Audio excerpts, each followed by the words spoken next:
Alexander Lax, que veio do Rio de Janeiro especialmente para conversar hoje com a gente.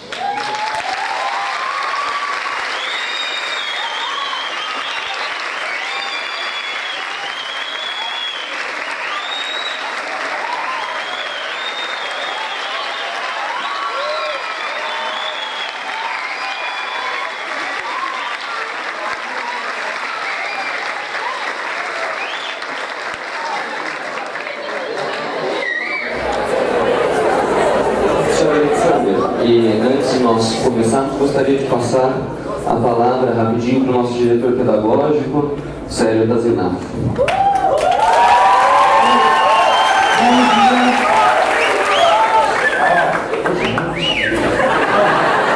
Bom dia a todos. Os nossos alunos estão aqui sempre, mas vejo que tem pais, convidados, sejam bem-vindos à oficina. É uma satisfação muito grande tê-los aqui. E o senhor Alexander, né, nesses já quase 8 anos que eu estou aqui, e acho que na minha carreira toda, poucas vezes eu vi um depoimento tão comovente, tão importante e ainda tão essencial. Né, ontem, conversando com ele, me disse: a última vez que estive na Alemanha, o ano passado, né, senhor Alexander, ele ainda, né, teve lá a notícia, felizmente não viu manifestantes neonazistas e, enfim, né, a gente acha que ainda não existe, que as atrocidades foram gigantescas e que ninguém mais teria ousadia de repetir, mas ainda parece. E a gente tem a grata satisfação de fazer uma homenagem para o senhor Alexander, né, ele designando como nosso único professor emérito. Né, poucas aulas como a dele foram tão bonitas aqui, então a gente queria entregar para o senhor uma lembrança e mais uma vez agradecer por sua presença. Muito obrigado.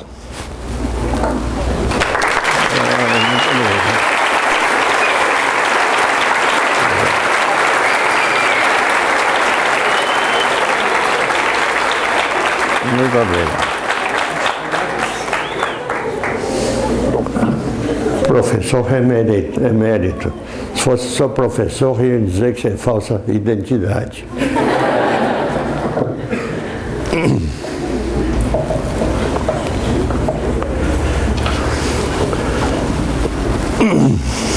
Bom dia. Bom dia, gente. Bom dia. Melhorou muito, né? Queria pedir, antes de começar, para não fazerem comentários um com o outro também, porque eu vejo tudo, e quando alguém começa a falar com o outro, aí eu perco o fio de meado. Então eu quero pedir para não falarem enquanto eu falar, e depois eu tenho, isso aqui tem também um retrato, que vou mostrar depois, e também no final eu tenho um vídeo de 8 minutos só. E depois, se der tempo, eu gostaria de ter também perguntas, isso é muito importante. Pois bem, então muito obrigado, quero agradecer também a quem me trouxe para cá, né, também. E também eu agradeço, porque só dessa maneira eu tenho a oportunidade de contar para as pessoas souberem o que aconteceu, porque a maior parte das pessoas não sabe que existiu o Holocausto, inclusive agora tem alguns dizem que nem aconteceu. Isso é muito importante saber que aconteceu e eu estou aqui. Então, eu não faço palestra, trago meu testemunho. A palestra a pessoa estuda, vê, procura no Google e dá sua opinião e sai uma palestra. Eu não tenho nada disso, eu conto só que eu vivi, eu pessoalmente, na primeira pessoa. E também pode parecer que veio o vovô, né, o vovô de vocês, veio contar uma história que aconteceu. Eu tenho 87 anos, 86 aliás, já estou me adiantando. 86 anos, veio contar para os netinhos que aconteceu há muito tempo, não é nada disso não. Está lhes falando uma criança de 11 anos. Quando tudo começou, eu tinha 11 anos, uma criança de 11 anos, e quando meu mundo desabou e começou uma outra fase, não sei se era a fase mesmo, são 5 anos e meio, sem direitos de viver e sem direito de morrer. E também não é muito tempo não, isso aconteceu ontem. E hoje temos que saber que amanhã isto não pode se repetir. Eu escrevi 2 livros também, um chama-se O Sobrevivente, Memórias de um Brasileiro que eu sou, que escapou de Auschwitz, outro Mengele me condenou a viver, e também com o mesmo intuito. O intuito meu não é contar coitadinho de mim, eu só estou infeliz, coitado. Eu estou aqui para alertar que isto nunca mais pode acontecer com ninguém. Eu vou bater muito nessa tecla, porque isso tem que entrar mesmo no coração de cada pessoa para saber que isto nunca mais pode acontecer com ninguém. Por isso que estou aqui. Por isso agradeço também. Agradeço a vocês, não é porque vieram. Agradeço a vocês que estão interessados no tema que vai ser falado. Isso é importante, por isso agradeço. Isso é muito importante. Bom, eu nasci na Polônia. Hoje eu sou brasileiro de corpo e alma, vou lhes contar também, tem porquê também. Mas nasci na Polônia, ninguém escolhe onde nascer, eu nasci na Polônia. E também nasci de uma família, tudo corria normalmente. Meu pai tinha nome, meu pai trabalhava, minha mãe era do lar, e eu tinha até 11 anos, ia para a escola, claro. A criança não era melhor aluno, nem pior, só não gostava de matemática. Mas o resto, tirava boas notas, estava tudo normal, até 11 anos, tudo corria normalmente. Eu nasci numa família judaica e eu sou judeu. E pessoas, quando você fala em judeu, talvez você ainda não, talvez também já, quando você fala em judeu, pessoas nunca viram judeu, não sabe o que é judeu, mas sabe sim que judeu é pão duro, não paga cafezinho para ninguém. Judeus são todos ricos, judeus querem dominar o mundo, judeus são uma comunidade fechada que ninguém pode penetrar nessa comunidade. Só falta dizer que o judeu tem chifre. Tudo de ruim é judeu. Gente, não é verdade. Eu não digo isso porque eu sou judeu, mas simplesmente não é verdade. Mas tem pessoas que já conhecem judeu, então já mudam da opinião. Diz judeu nada, eu conheço, tem nada disso. Antes de mais nada, não são tão ricos. Tem gente na favela também, tem judeus muito ricos, e tem judeus na favelas também, tem judeu normal. Não quer dizer que todos são anormais. Classe média. Também não é tão, os judeus não são tão uma comunidade fechada, diz, quando eu quero ver como eles rezam, eu vou à sinagoga, a sinagoga é a igreja dos judeus. Ninguém me olha de lado, normal. Também, eu nunca não quero dominar ninguém, porque até na casa dele nunca vi dizer empregado, empregada, porteiro, nunca disse, nada disso. Além disso, repara, raramente aparece nome de judeu metido em falcatruas, principalmente em assassinatos. Mas não tem. É gente muito boa. Também não é verdade. Não é verdade não, gente. Não é, judeu não é melhor nem pior que pegar outra pessoa. Não é porque judeu é ruim ou judeu é bom. Não é cristão é bom ou cristão é ruim. A pessoa é má. A pessoa é ruim. Isso aqui que conta. Não é porque é judeu ou cristão, seja que for. A pessoa é pessoa, tem seu índole, e essa pessoa é boa ou má. Mas isso é preconceito, isso é preconceito. Talvez hoje tem menos, mas tem preconceito. O que é preconceito, gente?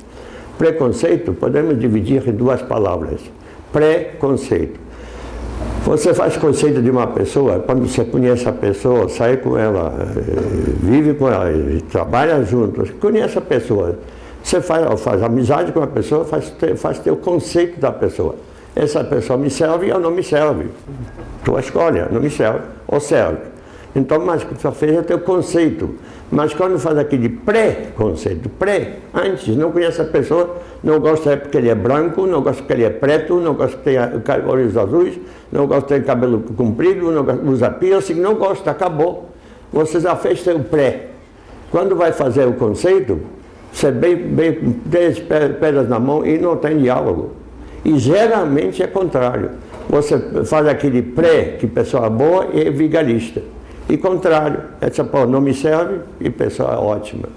Então, não podemos fazer aquele preconceito para não termos preconceito. Isso é muito importante na vida da pessoa. Mas muitos fazem aquele preconceito. E justamente foi também na Alemanha Já sabíamos na época. Aliás, eu queria dizer também sobre os judeus. Eu sou sobrevivente de um câncer também. E ainda praticamente com barriga aberta, eu moro em Copacabana, cheguei à cidade e no aterro passando, peguei táxi, não podia de outra maneira. E o chofer, quando entrei, disse: "Você é judeu, né?" Eu disse: "Sou. Eu não gosto de judeus." Tá bem, problema dele. Mas ele tinha, sabe por quê? Eu disse: "Não, porque vocês não acreditam em Deus." Ele disse: "Espera aí, primeiro o povo monoteísta, tem Deus único, primeiro o povo monoteísta é os judeus." Ele disse: "Está vendo? Vocês são toteístas, por isso não acreditam em Deus." Então vou querer, vocês também perguntam, então uma garota, não me lembro, por que judeu quando morre, não pode perceber, mas por que judeu quando morre tem que ficar em pé atrás da porta? Ele disse: "Nunca vi defunto ficar em pé." E por que atrás da porta? Meu pai falou. Pronto, ele conta para o outro, então o judeu tem que estar atrás da porta. São certas coisas que isso é preconceito mesmo. Então sabemos o preconceito. Já sabíamos também que na Alemanha, judeus, na Alemanha nazista, os judeus eram perseguidos, não podiam entrar no cinema, teatro, não podiam entrar em restaurantes, não podiam ensinar, não podiam aprender. Mas dissemos: "Tá bom, somos judeus, mas são alemães, o que nós estamos com isso?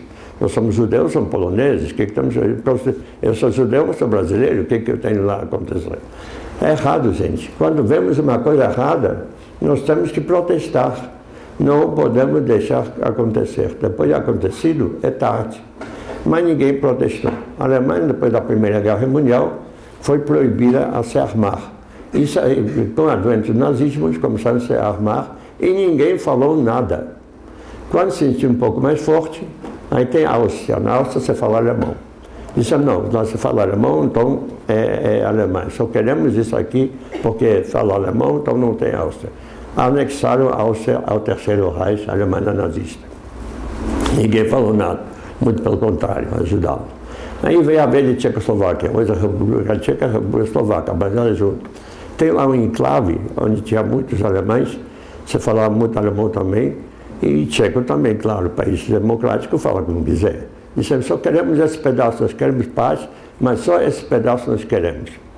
E foi-lhe entregue novamente de bandeja a Sudetos, esse pedaço chama Sudetos. 2 meses depois a Tchecoslováquia foi invadida. E veio a vez da Polônia, queria um pedaço da Polônia. Já se viu que não é nada de paz. E também o governo polonês disse que não vai ceder nem centímetro da terra polonesa e ficou muito tenso, sabíamos que podia haver guerra. Meu pai, na época, era novo, tinha 39 anos, e estavam preocupados, meu pai sendo convocado novamente para o exército, estavam preocupados. Mas eu tinha 11 anos, eu queria que houvesse guerra, porque eu amava a minha Polônia como agora o Brasil. Meu pai vai envergar, está tudo entusiasmado, meu pai vai envergar o uniforme, vai lutar pela nossa Polônia, e nossa cavalaria, a melhor cavalaria do mundo, mas era um soldado com espada, com lança em cima de um cavalo. E nossa cavalaria, deixa de se atrever, nossa cavalaria vai marchar de Berlim, vamos ganhar a Rita, estava tudo entusiasmado. E se atreveu.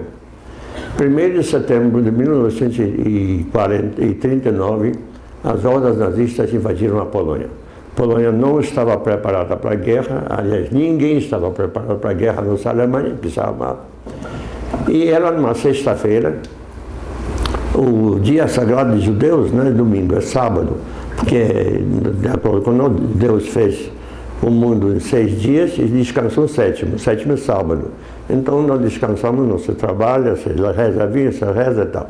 Mas o calendário judaico é lunar. Então a sexta-feira já pertence ao sábado.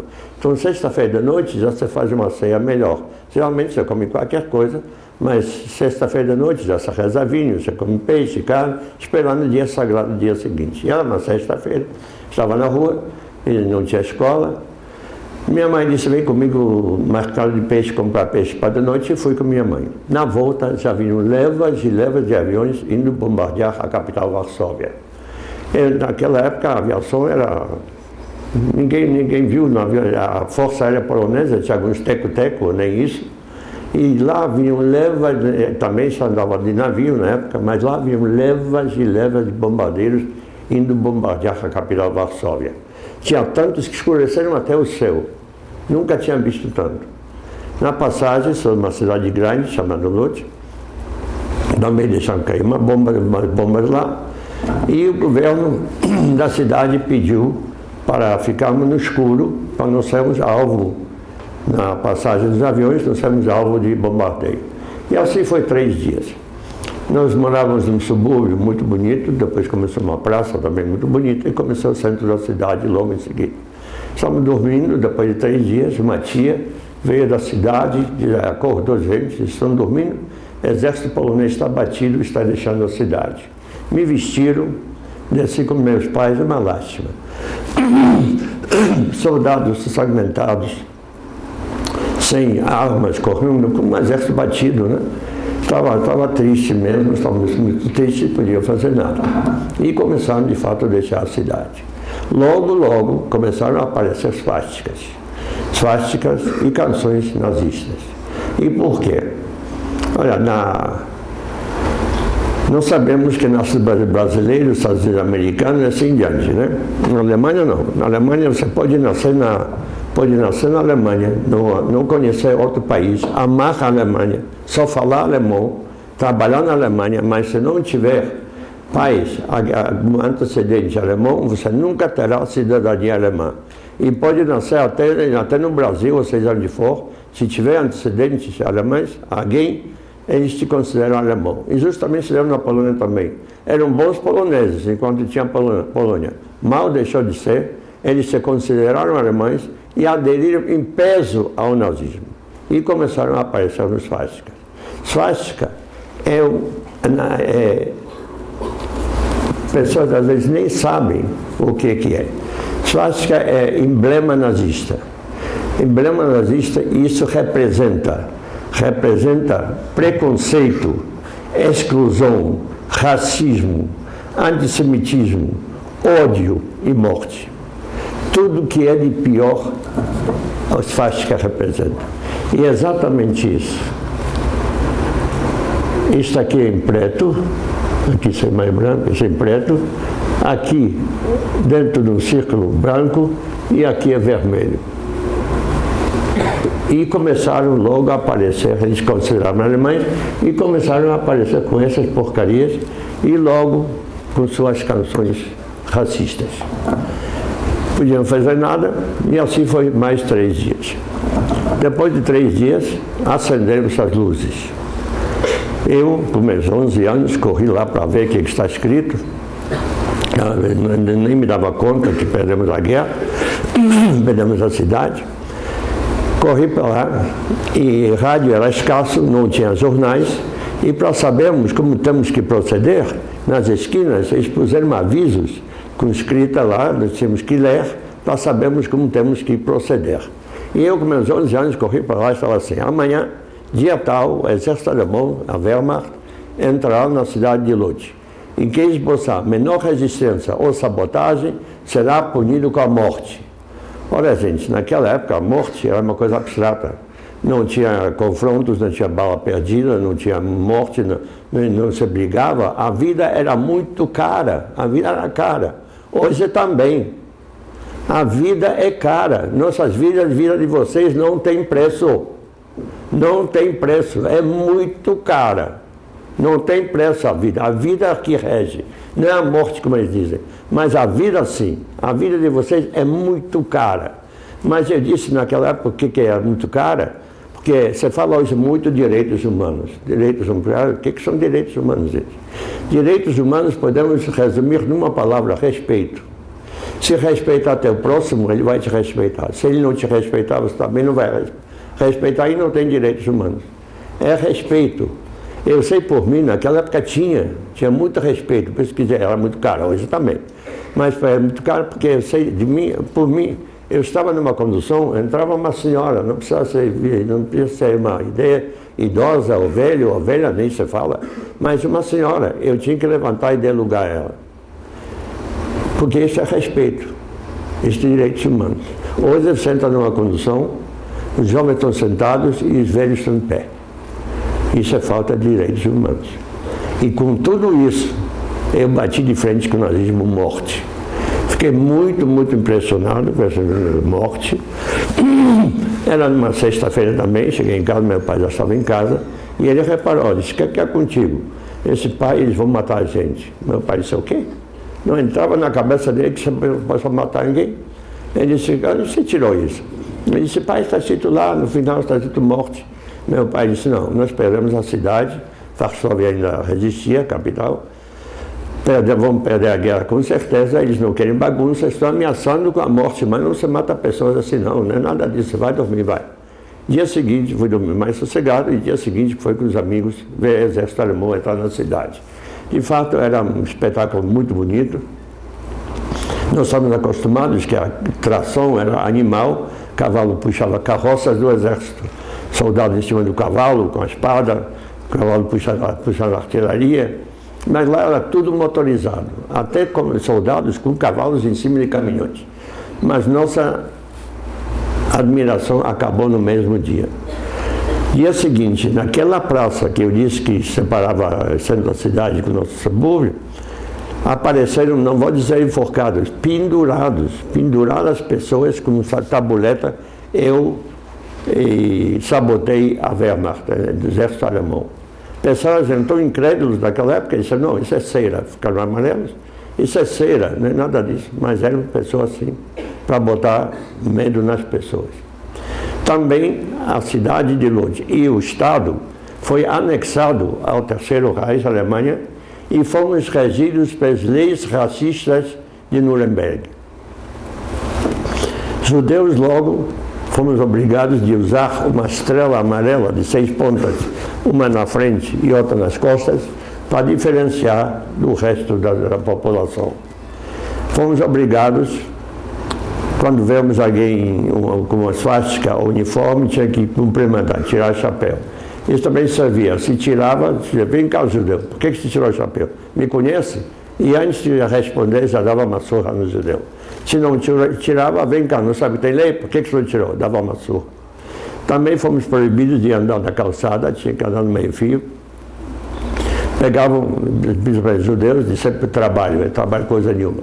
Tinha que limpar bueiros com as mãos, as ruas, levavam no alojamento deles lá, também para fazer limpeza. E no final mandaram isso é constante, sempre mandaram cavar uma vala, tirar a roupa, dançar em cima e cantar canções litúrgicas. E o pior de tudo, muitos e muitos deixaram de voltar para casa. Isso foi pior. Olha, meu pai era branco, alto, loiro e tinha olhos azuis. Meu pai era alto, branco, olhos azuis. Acho que isso é uma coisa muito feia, muito racista, né? Meu pai era branco, alto, loiro, e daí? Não sou eu, não. Nazismo é altamente racista. Era tudo raça. Então, a raça ariana, que eles achavam superior, o protótipo de um racista, de um alemão, da raça ariana, era branco, alto, loiro e olhos azuis. Judeus, a raça judaica, também a raça judaica, tinha que desaparecer da face da terra.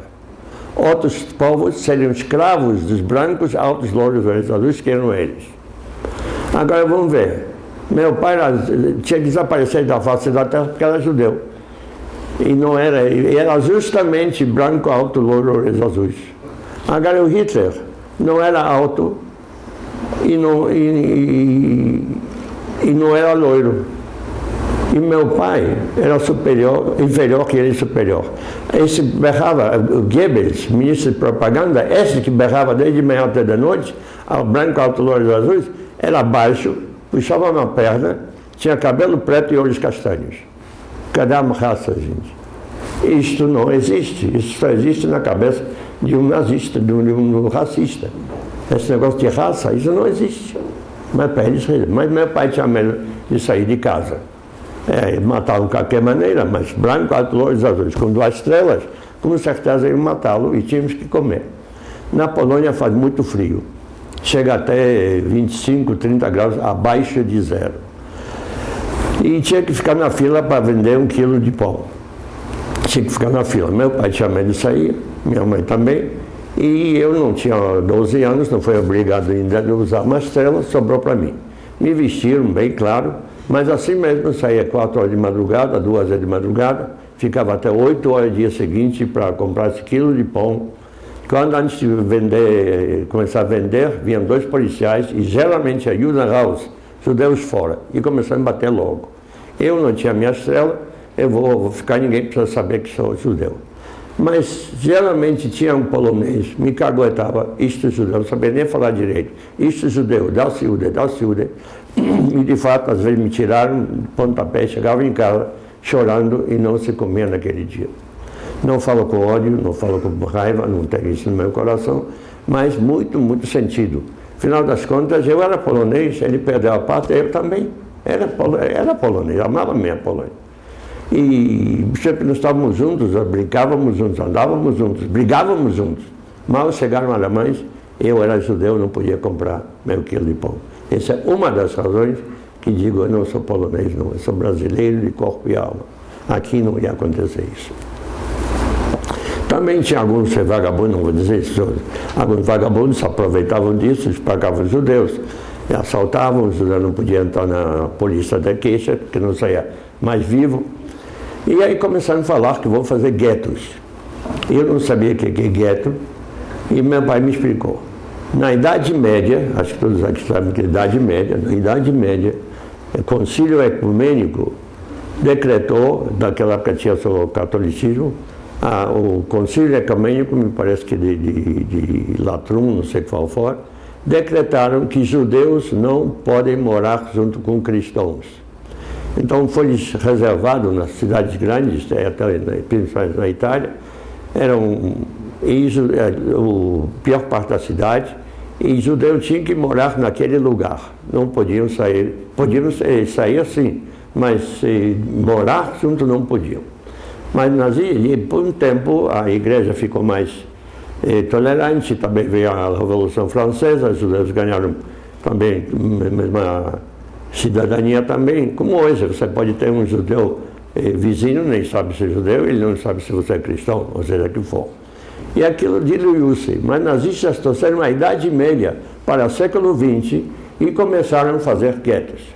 Na cidade de Lodz, foi cercado a pior parte da cidade, foi cercada com arame farpado e tábuas, e judeus da cidade e arredores tinham que entrar naquele lugar. O lugar comportava, apertado, 25 mil pessoas. Fomos postos num lugar de 165 mil pessoas. Foi a mesma coisa se entrasse aqui mais 500 pessoas. Como nós íamos ficar? Exatamente isso que aconteceu. Muitos ficaram no relento, e lá relento não é Brasil não. Lá relento chove, está frio, está gelado, e muitos ficaram no relento. Num quarto entravam 5, 6 famílias, numa sala 6, 7 famílias, um em cima de outro, e começou logo a engraçar, na mesa não tinha higiene nenhuma, logo começaram a engraçar doenças, e pior de tudo era fome, simplesmente não tinha comida. Alguém aqui já passou fome, gente? Graças a Deus não. Mas eu falo no Rio, falo às vezes para a comunidade carente, e os pequenos não, mas já adultos que não podiam estudar durante o dia, na época, hoje estão adultos, estão trabalhando de dia e à noite estudam um pouco. Aí, de vez em quando, me pedem para falar para eles. Quando pergunto se passou fome, de vez em quando aparece, eu passei fome. Por quê? Meu pai, eu ganhava pouco, eu era alcoólatra, de acordo, e eram muitos filhos, e eu passei fome. Não tinha arroz bastante, tinha tudo pouco, eu passei fome. Eu disse, você não passou fome não, você tinha vontade de comer, você podia ter comido o que você comeu, podia comer 3 vezes isso, 7 vezes isso, mas você comeu. Isso é vontade, você tinha vontade de comer. Fome, gente, é indescritível. Você simplesmente perde noção de si próprio, a barriga vazia, a cabeça girando, perde noção de tudo, perde noção de teus pais, de irmãos, de filhos, de tudo. Você tem um único pensamento, achar alguma coisa para botar na boca. Se pudesse arrancar um dedo, arrancar um pedaço, ia fazer de bom grado, e não pode. Você andava na rua, de repente viu um porte gordo, era inchado de fome, caía. Outro nem palito, tinha criança, adulto, tudo. a cidade, o gueto, estava cheio de mortos. Aí foi criado um grupo, chamado Comando, para juntar os mortos. E tem mais, quem morre de fome ou de frio, não fecha a pálpebras e os olhos não ficam vidrados. Parece que está te pedindo, me dá alguma coisa para comer que eu vou levantar. Mas é morto. Foi um comando, foi cavado uma vala atrás do cemitério, os cadáveres postos lá e posto calvias em cima para não exalamar o cheiro. Aí disseram que vão mandar, pode trocar. Aí mandaram, está muito branco, não pode ser mais escuro um pouco? É só apagar. Depois,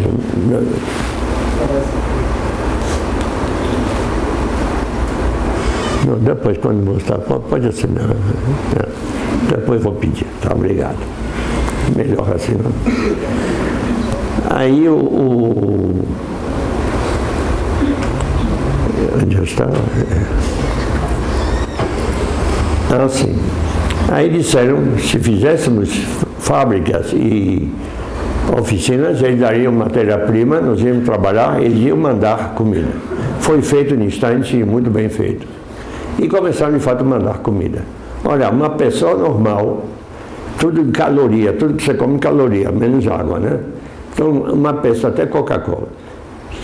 Toda a pessoa normal precisa, em calorias, precisa de 2.400 calorias. Isso é normal. Pão, carne, assim diante. Era tudo racionado. Os alemães ganhavam rações que fazia 2.400 calorias. Os poloneses, não os judeus, ganhavam rações de 1.200, metade. Mas não passavam fome. Estavam livres, podiam ir à roça trazer pão, ou um porco, ou farinha. Não passavam, também tinha bastante lugar para fazer horta, não passavam fome. Agora eu e nós, dentro do gueto, cercado, trabalhando de sol a sol ou mais, ganhávamos 200 calorias. De 2.400 a 200 calorias. E o que eram 200 calorias? Era 1 quilo de pão para 5 dias, depois foi para 6, mas não era esse pãozinho que nós comemos há pouco, não. Era pão preto, a casca era tostada e por dentro parecia lama. E diziam que estava misturado com serragem. Uma sopa que seria de legumes, mas se caíam naquela água, se caíam casca de batata, já pensava, será que amanhã vão cair casca de batata na minha sopa? Só se pensava em casca de batata, caía um pouco. E também uma água preta, que diziam que café eles também não tinham. É provado que uma dieta dessa, uma pessoa consegue viver no máximo 13 meses, 12, 13 meses. Eu vivi 5 anos e meio com essa dieta. Não me perguntem como sobrevivi, por Deus, eu não sei. Eu não sei. Eu sei para que sobrevivi. Sobrevivi para estar aqui e avisar que isto nunca mais pode acontecer com ninguém. Para isso sobrevivi. Como? Eu não sei. Não sei.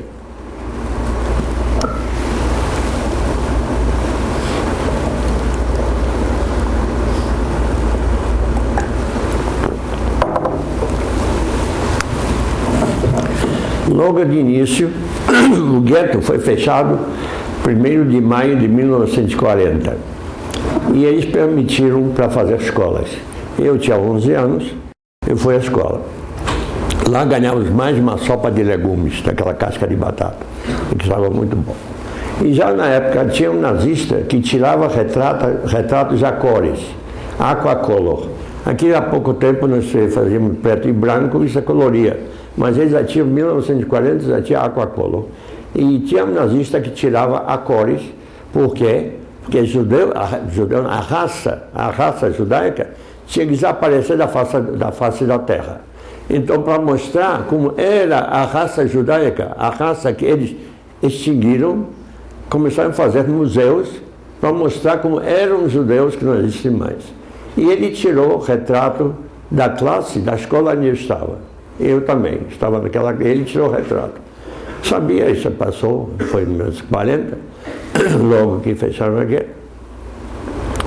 Pouco tempo depois, chegaram lá e avisaram que dia seguinte todos têm que vir vestidos e quem não estivesse naquele dia ser procurado para vir à escola.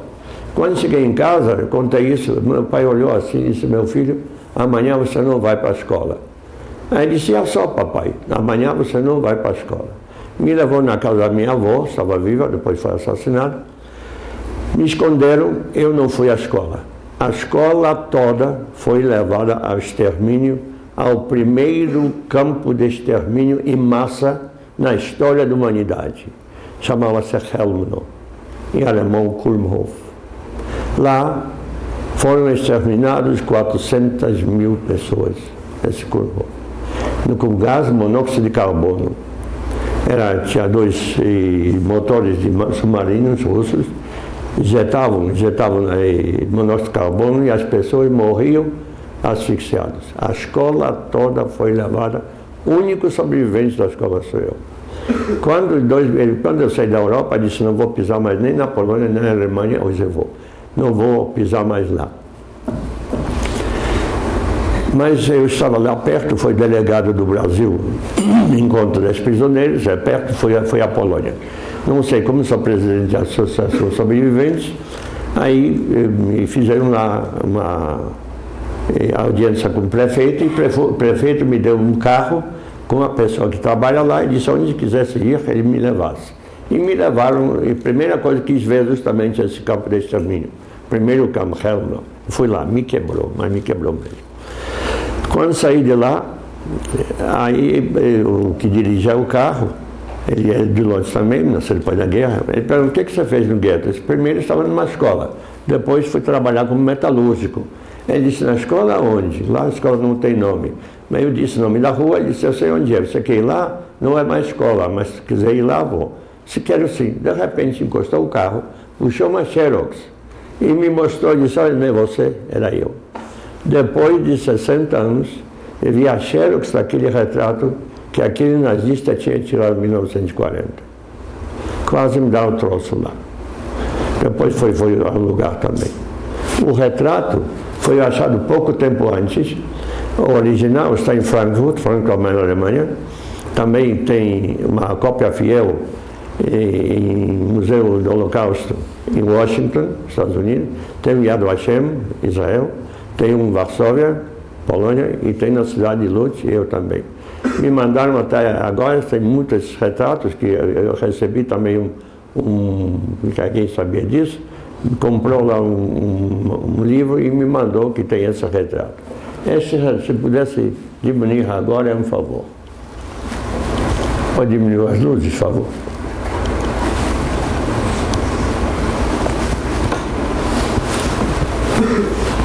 Nós sabemos que quando se tira retrato, você fala cheese, né, para ficar bonito, retrato, né? Quero chamar a atenção de olhar dessas crianças. Olhar triste dessas crianças.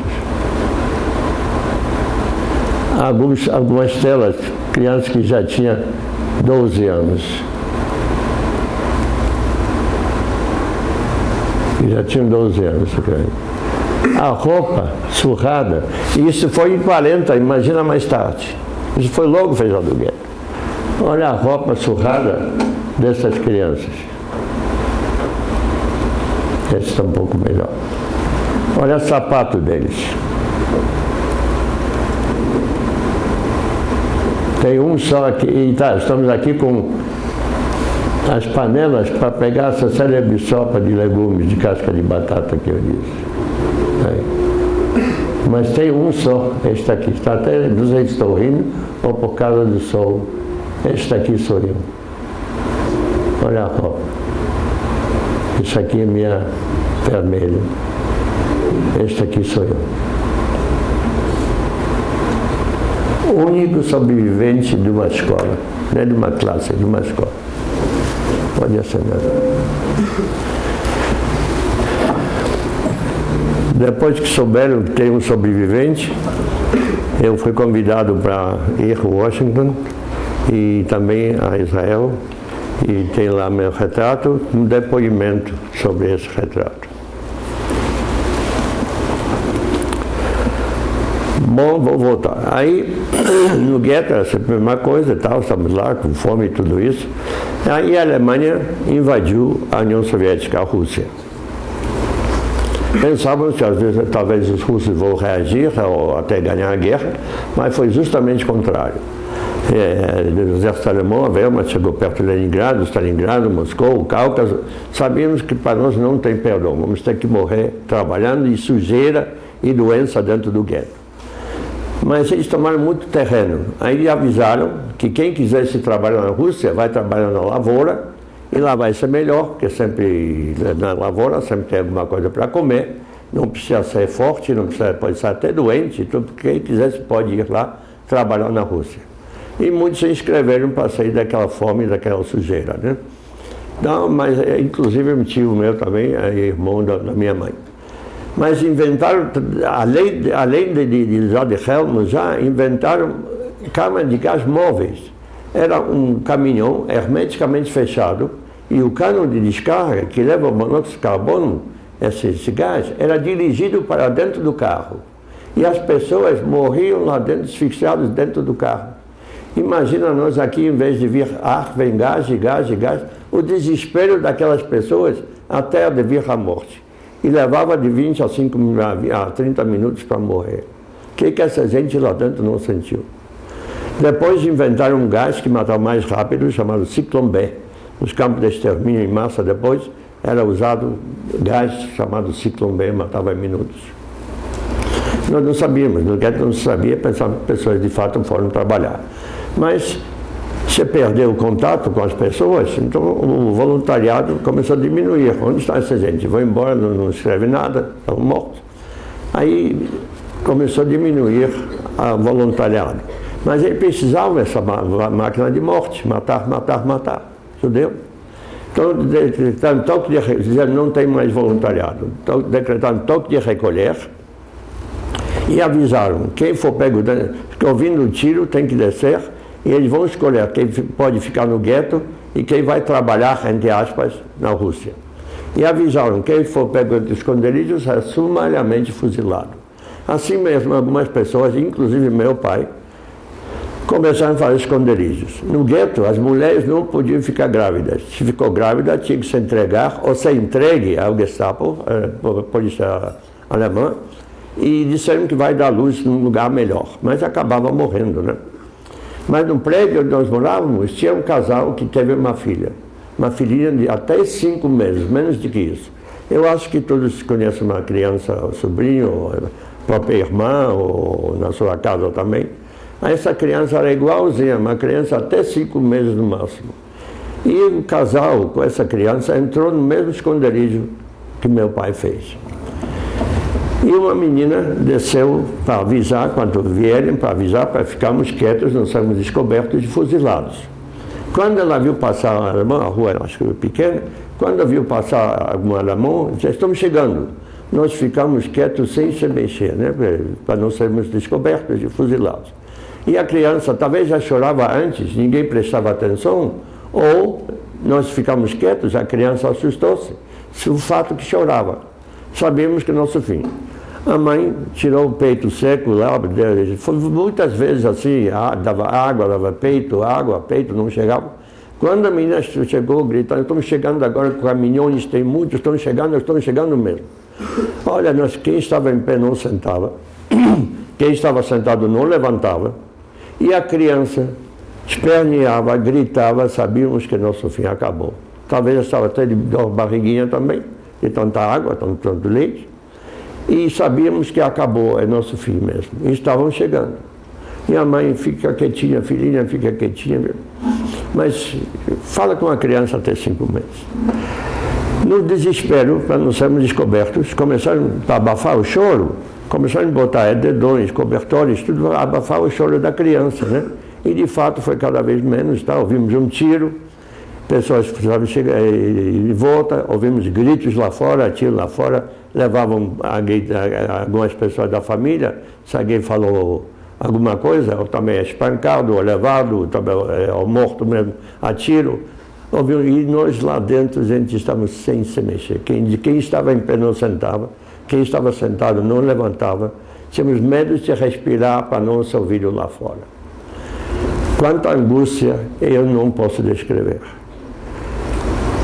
Quanto tempo isso durou, também não sei. Cada minuto parecia 10 anos, cada segundo parecia 10 anos.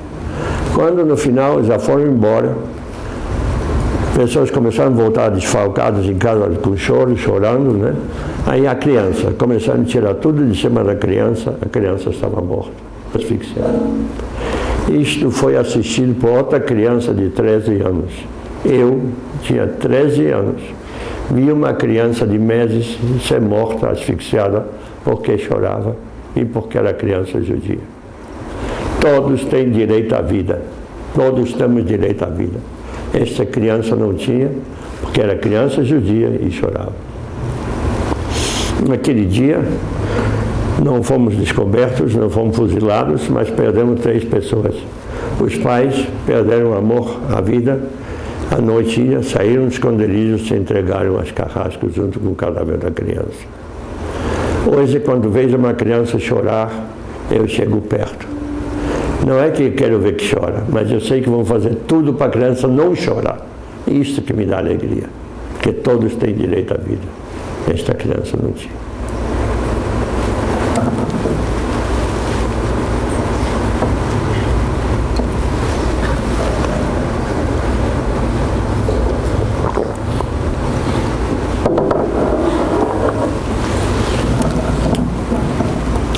Este fato aconteceu em 1942, eu tinha 13 anos. Eu vou dar um pulo até 1944.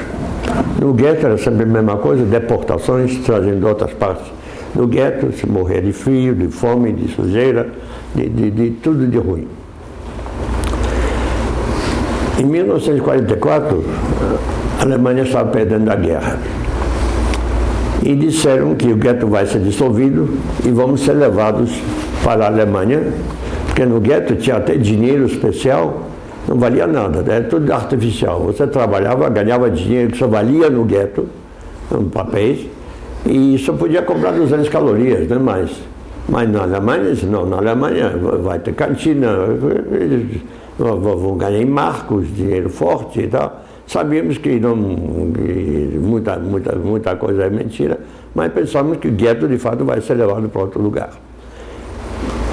E quem for pego dentro de esconderijos está sumariamente fuzilado. Quem se apresentar voluntário vai ganhar 1 quilo de pão. Já não morávamos mais no mesmo lugar, porque conforme eles deportavam, eles diminuíam as ruas, diminuíam sempre apertado. Eu quero dizer também, apesar de tudo que lhes contei aqui agora, ainda havia muito pouco, tinha alguns só, núcleos de estudo. Eu estava no núcleo de estudo. Quando falo hoje com os encontros com sobreviventes, eu estava no núcleo de estudo, no norte tinha alguns. E eu tinha os melhores professores, quase todos catedráticos. Não disseram para que eu vou ensinar a respirar, eles vão morrer de qualquer maneira, nós também vamos morrer. Não disseram isso. Não tinha caderno, não tinha caneta, não tinha nada. Tinha giz, tinha uma fábrica de giz, eles só roubavam e se dava para professores. Era só de giz assim. E são esses professores. Eu escrevi 2 livros. Um se chama, está vendo aqui, um se chama O Sobrevivente e outro, Mengele me condenou a viver. O primeiro livro foi dedicado aos meus pais e aos professores do gueto que me incutiram cultura. Não fossem esses professores que se sacrificaram com fome e tudo e ensinavam, eu não estaria aqui hoje falando para ninguém. Se tivesse talvez nem sobrevivido teria, mas se tivesse sobrevivido, com certeza não ia poder falar para ninguém, ia me sentir em qualquer lugar, não ia me sentir bem. Eu hoje me sinto bem em qualquer lugar, operários, e juízes, generais e soldados. Não tem diferença para mim. Graças a esses professores que se sacrificaram no gueto, me incutiram um pouco de cultura. Isso é uma homenagem aos professores aqui no Brasil, infelizmente, não sei aqui, mas infelizmente um professor na escola pública tem que trabalhar em 5, 6 empregos, correr de um lugar para o outro para poder sobreviver. Isso é muito. E às vezes, maior parte das vezes, é até destratado também.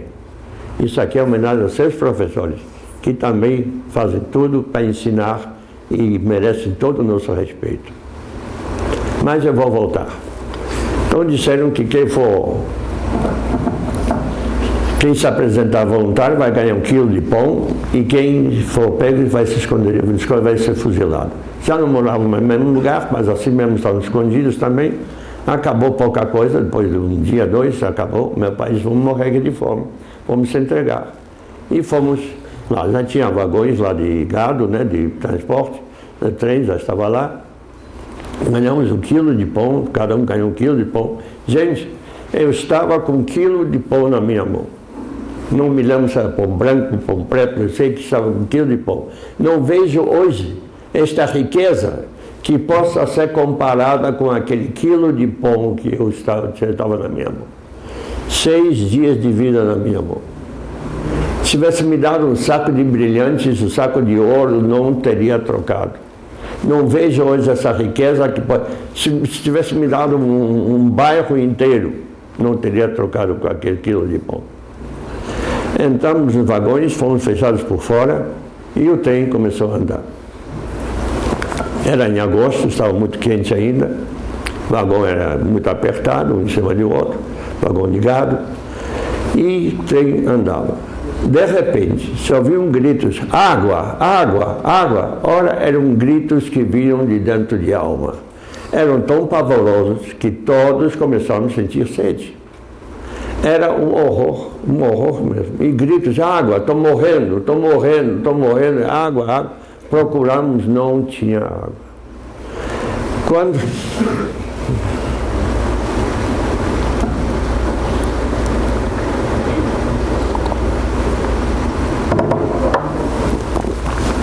Quando alemães entraram,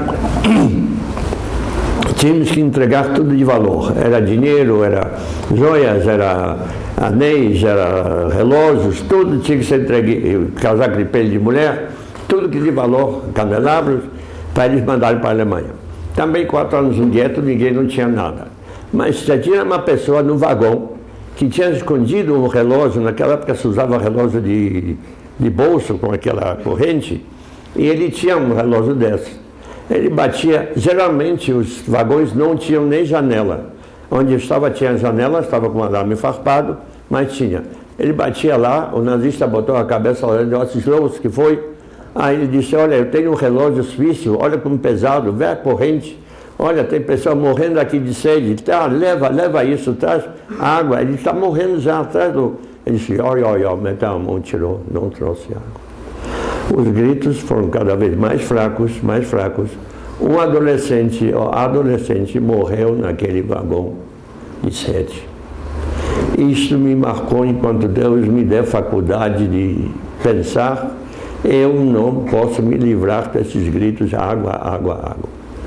Eu hoje, quando começo a pensar, quando me vejo esse pensar só, eu tenho que pedir sempre água, senão eu não consigo continuar.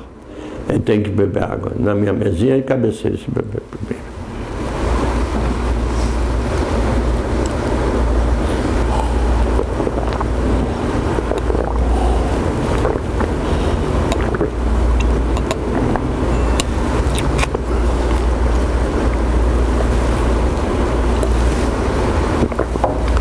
Na minha mesinha de cabeceira sempre tem 2 copos d'água. A primeira coisa que abre os olhos, eu estou ressecado, que tem que beber 2 copos d'água. E quando, às vezes me lembro onde eu estou, fico tão ressecado que tenho que levar comigo um pouco d'água para beber. Ou parar para entrar para beber. Até um cafezinho é bom. Também isso me marcou. Enquanto Deus me dê faculdade de pensar, eu não consigo me livrar desses gritos, água, água, água, água. E o trem continuava. Tinha uma fresta lá, outro lado também tinha uma fresta, mas tinha uma fresta, fiquei lá. E entramos num desvio, não sei quanto tempo viajávamos, entramos num desvio e tinha um complexo de chaminés. Isso era de noite. E o céu estava tudo vermelho, sem fuligem naqueles chaminés, Quando olhei isso, fiquei tudo contente. Meu pai já tinha mortos também no trem, mas no vagão. E meus pais estavam no chão. Disse: pai, mãe, olha aí, desta vez as alemães não nos enganaram. Chegamos numa metalúrgica, chegamos na Alto Forno. Alto Forno, metalúrgica, Alto Forno, nós estamos aí em Volta Redonda também, onde você faz ferro, aço, gusa, isso se chama Alto Forno. E eu trabalhei no gueto, trabalhei com metalúrgico. Eu disse: olha, quando saímos, vamos dizer também, eu sou metalúrgico, vamos dizer, sou metalúrgico, vamos ficar juntos. Estava tudo satisfeito. Um outro lá, com certeza tinha uma flecha também, disse: olha, acho que tem aqui uma padaria, vamos ganhar pão, tem tanto, acho que é padaria. Ficamos lá, quando abriram a porta, na base de pancada, Alice House, fora. Um alto-falante avisando, mulheres e crianças de um lado, homens do outro lado. Meu pai me segurou forte pelo pulso, para não se perdermos um do outro. Minha mãe foi levada no rodão entre mulheres, não deu tempo nem me despedir da minha mãe, nem meu pai se despedir da mulher dele. E olha que eu ouvi lá, uma pessoa pode viver 1000 anos e não vai ver o que eu vi. Enfiavam até baionetas dentro da barriga de mulheres grávidas, correndo para batiam de todos os lados, arrancavam crianças de colo das mães e jogavam contra a parede. E batiam de todos os lados, pode viver 1000 anos e não ver que eu vi lá. Correndo de um lado para o outro, era um horror mesmo. Aí meu pai falava muito bem alemão também, aí perguntou: parecia que somos em outro planeta, nem parecia que somos nesse mundo. Meu pai perguntou lá, antigos prisioneiros que estavam lá, aí perguntou: o que está acontecendo? A resposta foi: cala a boca, você está em Auschwitz, aqui tem uma saída, pelo chaminé, não pergunta, obedece. Sabíamos logo que eu pensei que fosse Alto Forno, e outro pensou que fosse uma padaria, lá era crematório, lá se queimava pessoas 24 horas por dia. Nós sabíamos da câmara de gás, ainda não sabíamos, mas já sabíamos que é crematório. Aliás, lá não se falava câmara de gás, se falava crematório, porque conforme vinham os transportes, transporte gado, né? E os transportes eram desnudos, levados para a câmara de gás e crematório. Quem morria de doença ou de fome ou assassinado, era levado para crematório direto. Então se falava crematório. Mas assim mesmo, meu pai ainda novamente perguntou: e as mulheres? Foi a mesma coisa. O cala a boca, não pergunta. Tinha outros mais moderados, disse: amanhã você vai vê-las. E toda hora saía um grupo lá. Meu pai também perguntou: onde vai essa gente? Também foi a mesma coisa. Ou cala a boca, ou amanhã você vai vê-las. Quanto dá, tempo não contava. Não sei quanto tempo estávamos correndo para cá e para lá, apanhando e morrendo lá em cima, levando para fora, não sei. Tempo não contava, podia ser 1 hora, podia ser 48 horas, sempre a mesma coisa. E quem tomava conta da gente eram antigos prisioneiros. Esses prisioneiros eram castrados, inutilizados, e eles tinham um certo tempo de viver. Eles não eram levados para a câmara de gás, eles fuzilados, depois de um tempo, e levados direto para o crematório. E outros já preparados também para isso. E eles também, sabendo que pode morrer no mesmo dia, eles arrancavam óculos das pessoas e esmagavam. Para nós que chegamos, não sabíamos o que estava acontecendo, vendo isso, arrancando óculos de pessoas, esmagando, é barbaridade, mas não era. Os nazistas tinham a ideia que quem usa óculos é intelectual ou é defeito físico. Nem um nem outro podia viver. Então eles, para salvar uma vida, sabendo que pode morrer, queriam salvar uma vida, arrancavam os óculos, sabe, chegando perto do nazista lá, com óculos não tinha nenhuma chance, sem óculos ainda podia sobreviver. Então arrancavam os óculos para salvar uma vida, mas para nós parecia um inferno. Um desses passou perto de mim e disse: fala 18, sabia o que ele quer. Vou falar 18 o quê? Depois de tempo, de repente, eu estava na frente de um oficial. O oficial, ele não falava praticamente com ninguém, só fazia menção esquerda, direita, não sabia que lado é bom. A mim ele perguntou: entende alemão? Baixei a cabeça, judeu, olhar um nazista, oficial, baixei a cabeça e disse: Jawohl, sim senhor. Idade, eu me lembrei, 18, não tinha. Com certeza fez menção, me empurraram, eu estava junto a meu pai. Gente, eu não estava assim não. Se durante os 4 anos, se eu tomei 5 banhos normais, é muito. Eu estava infestado de piolho. Meu corpo estava dilcerado, a cabeça sangrando de tanto piolho, onde se fazia assim, tirava piolho. Imagina o cheiro também, só tinha água, mais nada, só tinha água. Mas assim mesmo estava junto a meu pai. Entramos, eu disse, no tempo não contava, entramos numa sala, mandamos tirar a roupa, ficávamos completamente nus, ficávamos horas, tempos e tempos, passavam médicos olhando sujeira e sangue, isso não nada. Mas quem tinha uma mancha na pele, branca ou preta, era levado para a câmara de gás. E ficávamos lá, depois entramos numa outra sala, vieram com aquelas maquininhas de cortar cabelo, e aquilo era cego, então arrancavam simplesmente pedaços de couro cabeludo. Aquilo ardia demais, a sobrancelha, pelo, tudo foi cortado. Entramos numa outra sala, pensamos que veio gás, mas veio água. Outros diziam que às vezes a água era tão quente que queimava as pessoas. Mas quando eu estive lá, bebi água, não pegamos um pedaço de sabão mesmo, tomamos um bom banho de tanto tempo, e depois do banho, geralmente eles puseram contra piolho, um pó. Mas quando eu estive lá, não tinha pó, então tínhamos preparado, tinha vários antigos prisioneiros com estopa, um passou na frente, outro atrás. Gente, aquilo era contra piolho de fato. Em Auschwitz tinha tudo menos piolho. Mas aquilo ardia tanto. Se tivesse um mar, sem saber nadar, ia me jogar dentro. Parecia que jogaram gasolina e incendiaram, de tanto ardência. Mais em diante tinha uma pilha lá, jogaram uma calça, depois jogaram um paletó, jogaram um tamanco, o tamanco era de lona verde, com sola de madeira, e um cap já, tipo pijama, azul e cinza. E entramos numa outra sala grande. Entrei lá, procurei meu pai, sabia que meu pai estava junto comigo também, porque entramos juntos, mas se perdemos um do outro. Comecei a procurar, vi outra pessoa também procurando, tá? Eu disse, talvez seja meu pai. De fato, ele me viu também. Olha, quando nos encontramos, quase que não reconheço meu pai. Não era mais aquele homem bonito que eu disse antes. Imagina como eu estava quando ele viu meu pai chorar pela primeira vez na vida, eu vi meu pai chorar. Nós abraçamos, estamos chorando os dois, abriram a porta e na base de pancada separaram um lado e outro lado, entraram mesas e apetece de tatuagem e mandaram de um lado, onde meu pai e eu não estávamos, mandaram tirar, que estava sem camisa, e avisaram, vocês vão ser tatuados, vão ganhar um número, e de hoje em diante vocês são esse número. Não tem idade, não tem nada, só esse número. Tem que memorizar o número.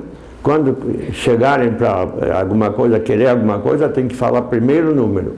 E foi chamado, vão ser só por esse número. E do outro lado, onde meu pai e eu estávamos, ainda não falaram nada, então correu logo, vamos ser levados para crematório. Aí meu pai disse, passamos esses 4 anos no gueto, mas aqui está pior ainda. Por que não fomos direto? Seria melhor, íamos acabar com tudo isso. Mas não era. Ora, Auschwitz, de 1940 até 1943, eu escrevi 2 livros, não consegui trazer todo o terror, todo o horror de campos de extermínio. Não é só Auschwitz, todos eram iguais. Mas você fala Auschwitz porque era maior e mais conhecido, e primeiro a ser libertado. Antes de mais nada, de 1940 até 1943, era só e exclusivo campo de extermínio em massa.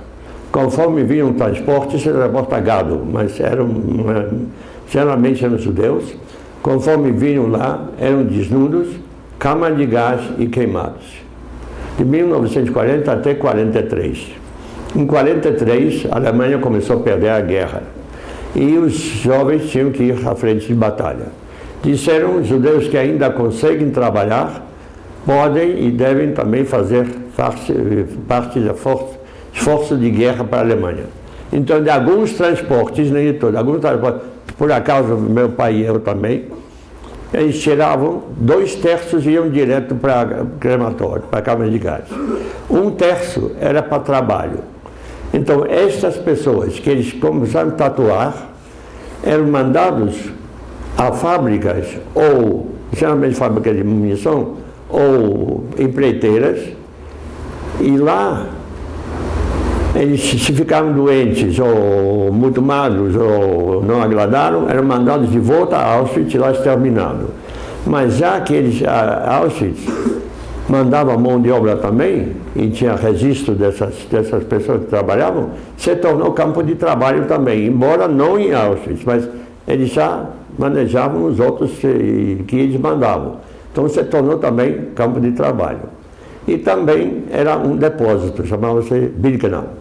Eu e meu pai fomos levados para Birkenau, e lá nos campos, em geral, nos campos de concentração, tinha uma institucionalizada, chamava-se 25 Marsch, 25 pancadas na bunda e a troca de nada. Pegavam pessoas, simplesmente, amarravam no cavalete e batiam por trás até esmagar a pessoa. Às vezes, tanta pancada, os rios pulavam fora. Quem não morria no cavalete era jogado entre os mortos e acabava morrendo lá. Eu estava a pegar essa série, estou cortando muito no livro, tem mais claro. Estava para pegar essa série de sopa de legumes, aquela casca de batata, senti alguém estar me olhando. Quando olhei, era um capo. Capos eram proeminentes do campo, também prisioneiros. Na maior parte eram condenados, alemães praticamente todos, tinha outros também, menos judeus. E eram condenados, às vezes, à morte, outros a 10 anos de prisão, 5 anos assim, em vez de ser executados ou cumprir a pena, eram mandados para campos de concentração e lá se tornavam proeminentes. Eles tinham mesmo o prazer de matar as pessoas, de maltratar, mais do que SS. E um desses bandidos estava me olhando e disse: você já comeu? Ia falar alguma coisa e disse: cala a boca, halt die Fresse. Nós não temos essa expressão, halt die Fresse. Não é cala a boca, mas é muito pior. Halt die Fresse, como bem, 25 Marsch. E meu pai viu que seu filho está sendo levado à morte. E ele ia falar de uma coisa, eu fiz assim para ele não falar, para não ser levado também. Lá tinha galpões, e os galpões eram chamados blocos. Em cada galpão tinha 800 prisioneiros. Tinha de um lado e do outro, e no meio tinha uma rua chamada Rua do Céu, Himmelstraße. Nessa rua, ninguém podia, de um lado para o outro, desses podia chegar perto do outro, mas para o outro lado não podia atravessar. Estava nessa Himmelstraße, o capo, o excesso, ou mesmo outros prisioneiros matavam mesmo, não podiam andar nessa rua lá. E justamente nessa Himmelstraße, Rua do Céu, eles estavam me levando. Andava bastante tempo, parece que chorava, não me lembro, com certeza chorava, sabia o meu fim. Aí apareceu outro capo e perguntou: onde está levando esse treco-saco? Treco-saco é saco de merda. Onde está levando esse treco-saco? Outro disse: só vou acabar com ele. Aí outro começou lá, vem comigo, começaram a conversar e eu estava parado lá. Mas ele fez questão para ir com ele, que tem que mostrar alguma coisa. No final ele disse: o que eu vou fazer com essa merda mesmo? De chaice? O que eu vou fazer com essa chaice? Aí eu disse: para que você quer ele? Você pega quando você quiser, para que quer essa merda? Tem quando você quiser, vem comigo. Me deu um pontapé, Martin Schulz, volte. Ele podia ter me matado lá na hora, podia ter me levado onde ia me levar. Na volta, qualquer um podia ter me matado. Cheguei são e salvo perto do meu pai, que ainda estava chorando. Isto não acontecia, não aconteceu comigo. Eu estava predestinado a sobreviver e estar aqui e contar que isto não pode acontecer com ninguém nunca mais. Eu estava predestinado.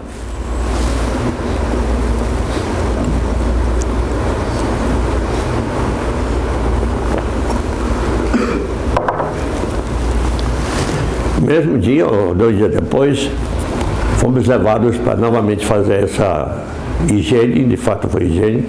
Desta vez não puseram naquela ardência, mas puseram pó. Não, e ganhávamos uniformes, de pijama, né? Pijama, azul e cinza. Ganhamos uma camisa também. E ganhamos números, não mais tatuado, mas no paletó, pijama, e também na calça, mesmo número. E fomos vendidos como escravos, trabalho escravo, para a empreiteira, para fazer fortificações para o exército alemão. E o campo já não era Auschwitz, o campo chamava Grossrosen, mas eu não estava em Grossrosen, eu estava, como os outros também foram mandados, eu estava no campo de trabalho que pertencia a Grossrosen. E se passava a mesma coisa, passava mal, doente, muito magro, era levado para Grossrosen e lá exterminado. O trabalho era muito pesado mesmo, fazendo fortificações. A comida era a mesma, só tinha uma coisa, não batiam mais 25 pancadas, matavam a pancadas, porque precisavam de mão de obra. Mas batiam até 5 pancadas. E por quê? No trabalho também batiam, mas específico, até 5 pancadas, porque estava frio glacial, estava muito frio.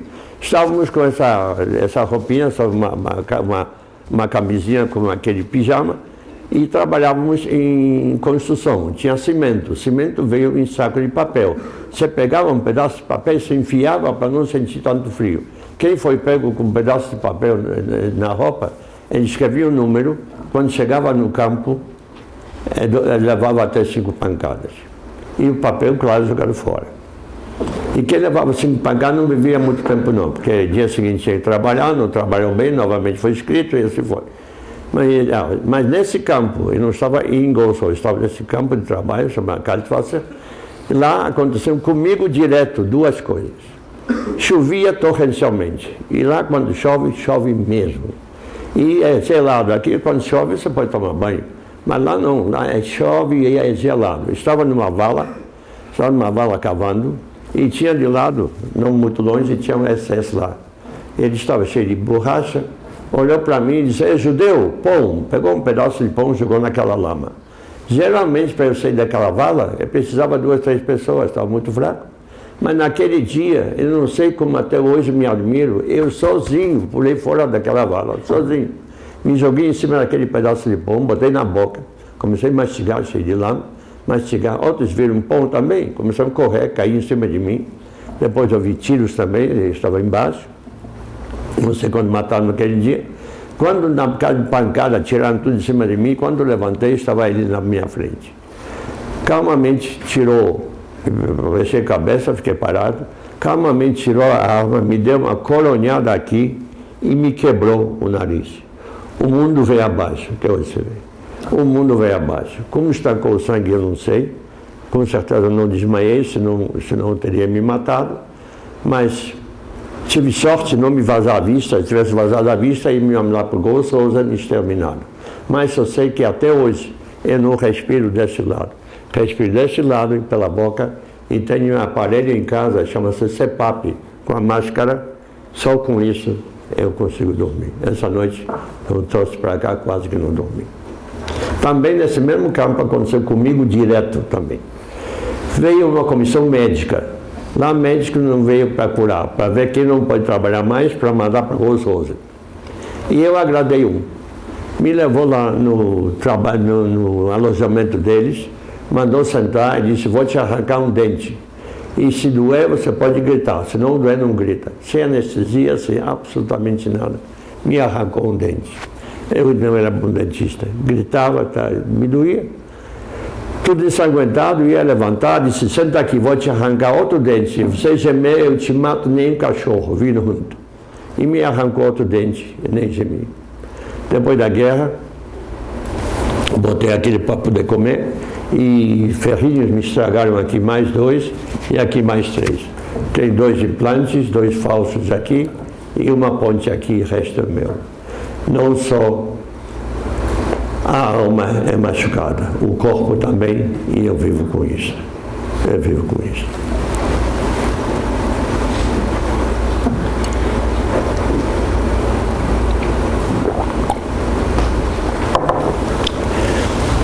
Pouco tempo depois, nós estamos em 1945,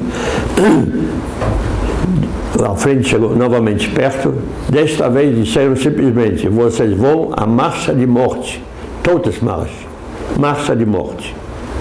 Nós saímos 800 pessoas desse campo, 800 prisioneiros, 800 judeus. Em pouquíssimo tempo fomos reduzidos no máximo 80 pessoas, no máximo. Andávamos sem rumo, andando na neve. Quem saía da formação era fuzilado. Quem não conseguia manter o ritmo era fuzilado. Para beber, tinha que pegar neve para beber, para botar na boca. Quem se baixava era fuzilado. À noite ganhávamos 5 ou 6 batatas, às vezes menos do que isso. Dormíamos no relento. Dia seguinte, de madrugada, quando começamos a andar de novo, já tinha mais mortos do que vivos. Às vezes pensavam que estava vivo ainda, atiravam, mas estava congelado. Também, para fazer necessidade, urinar, se urinava dentro, não podia parar, dentro da calça, e aquilo congelava. Então, quem não conseguia andar era fuzilado. Para se divertirem, às vezes mandaram de noite fazer uma fogueira, tinha que tirar a roupa na neve, segurar assim, e os piolhos pulavam dentro do calor, e aquilo estalava, e eles se divertiam com isso. E nós, todos nós, pneumonia e assim diante, dia seguinte estava morto. Em pouquíssimo tempo, fomos reduzidos a quase nada. Nós sempre andávamos em estradas, tanto quilômetros, passamos até pelo... Tem outras coisas no meio que aconteceu, que estou omitindo, mas sempre andávamos em estradas secundárias. Vou querer também perguntas também. Secundárias, mas de vez em quando saímos da autobahn, estrada principal. E vimos também muitos já fugindo da frente, e refugiados, indo para dentro da Alemanha. Um dia meu pai disse para mim: meu filho, está vendo? A guerra está no fim. Se não formos todos fuzilados, daqui a pouco eles vão se render. Se não formos todos fuzilados, talvez você novo, talvez você vai sobreviver.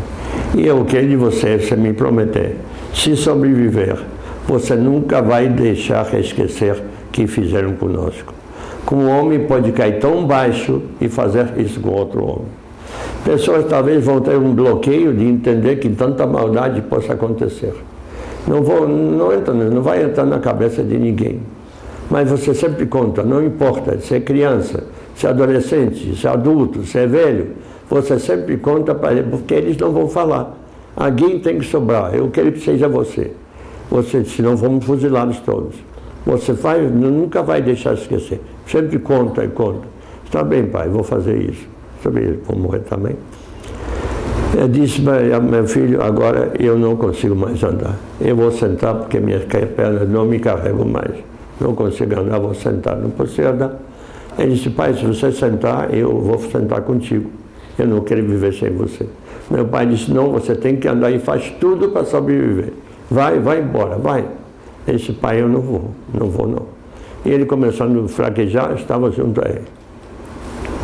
Nós sempre andávamos em 5. Se alguém caía, ou morto, ou de adição, outro tomava o lugar dele. E o homem que estava ao nosso lado ouviu o que meu pai falou, disse: você quer que teu filho sobreviva? Meu pai disse: a única coisa que eu quero. Eu vou cair, ele não quer andar, ele vai cair comigo, vai acabar. O outro disse: não, encosta em mim, encosta teu filho, e vamos andar enquanto podemos. Aí meu pai disse: eu não vou encostar em você não, vão te matar, estão atirando, está vendo? Vão te matar. Mas outro insistiu tanto, olha a solidariedade, ele não estava melhor do que nós não. Insistiu tanto, meu pai encostou nele, e estávamos andando pouco mesmo. Entramos numa estação de trem, e tinha um trem com um maquinista, outros já estavam apagados, e o comandante requisitou o trem e disse para o maquinista: vai para frente, vai em frente.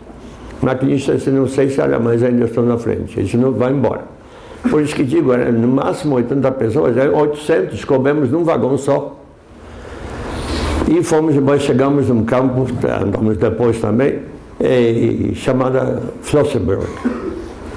Chegamos, esse Flossenbürg, para mim, era pior que todos os campos, todos os lugares onde eu estava. Tudo que estava em outros campos estava nesse Flossenbürg.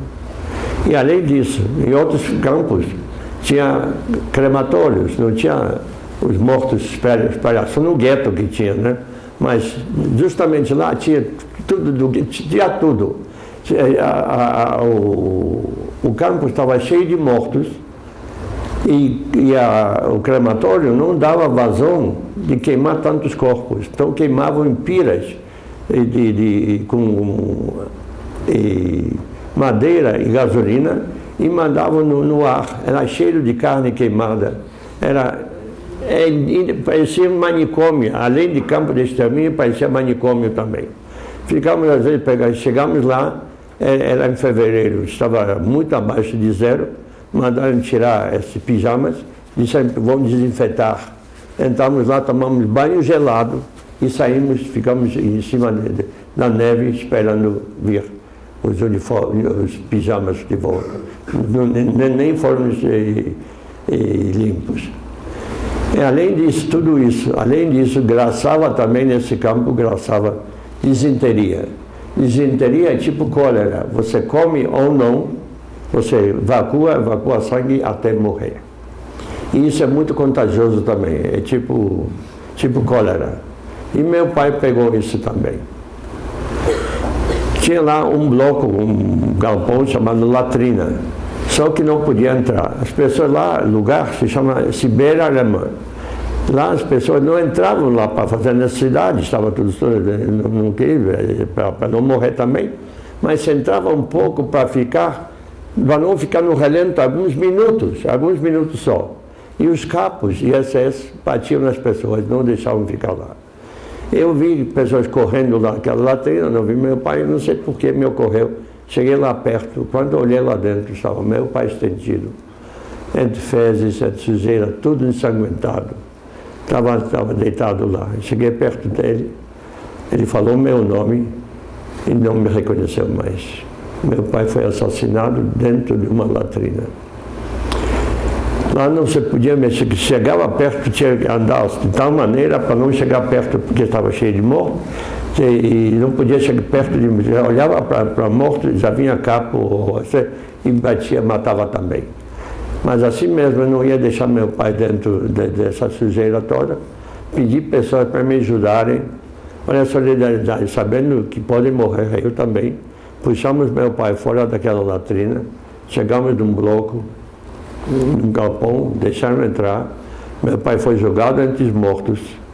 E quando vi os piolhos descer de meu pai, eu vi que meu pai se juntou a 6 milhões de judeus que foram exterminados durante o Holocausto. Meu pai tinha 45 anos. Tenho certeza que muitos pais daqui também têm essa idade.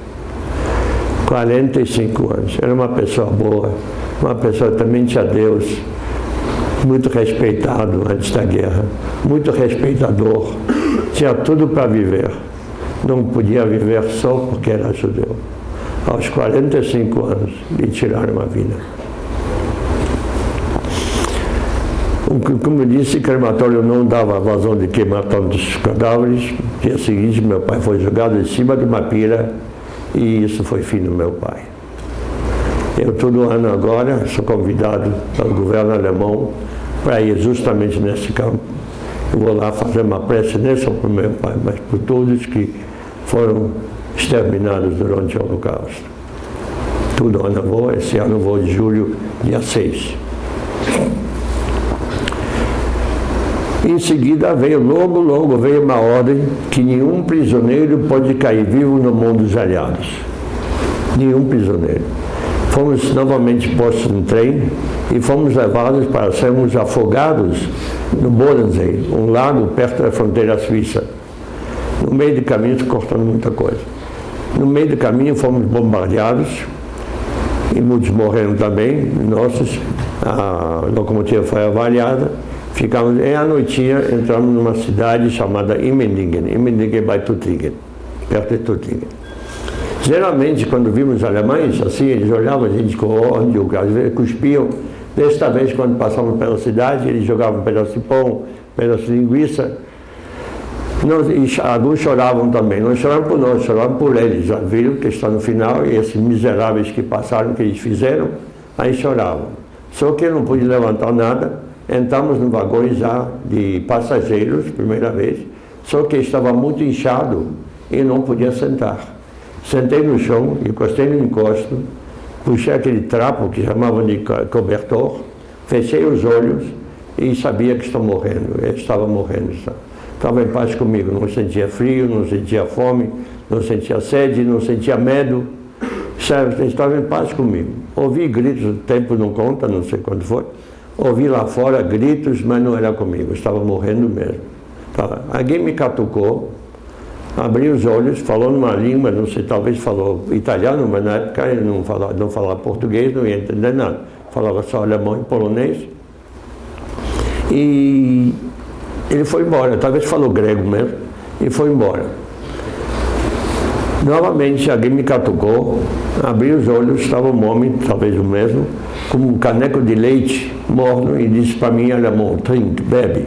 Eu não pude levantar mais o braço. Ele viu, reclinou minha cabeça e botou aquele leite dentro de mim. Eu contei de vez em quando, contava isso para meus filhos e passava lá. Mas meu filho hoje é professor, doutor em psiquiatria. Quando começou a estudar, eu contei isso, disse, pai, você tinha que morrer naquela hora. Não sei como você não morreu. Eu pesava 28 quilos, com 17 anos, 28 quilos. Não sei quanto tempo não tinha comido nem bebido. Ele disse que a proteína daquele leite devia ter me matado. E foi justamente o contrário. Eu me senti melhor. Eu levantei, e por que esse homem chegou perto de mim? Quem morre de fome, de frio, não fecha os olhos. Tinha sentados antes de mim, ele via tudo de olhos abertos, tudo morto. Quando me acatucou, ele fez abrir os olhos, ele trouxe isso para mim. Até hoje não sei quem é esse anjo, não. Isso me deu a vida. Eu saí, vi garotos correndo para cá e para lá, perguntei, o que está acontecendo? Disseram, um parou, disse, SS fugiu, os capos fugiram, estamos livres, estamos livres. Aí disse, tem alguma coisa para comer? Ele correu lá, perguntei outro, tem que comer alguma coisa?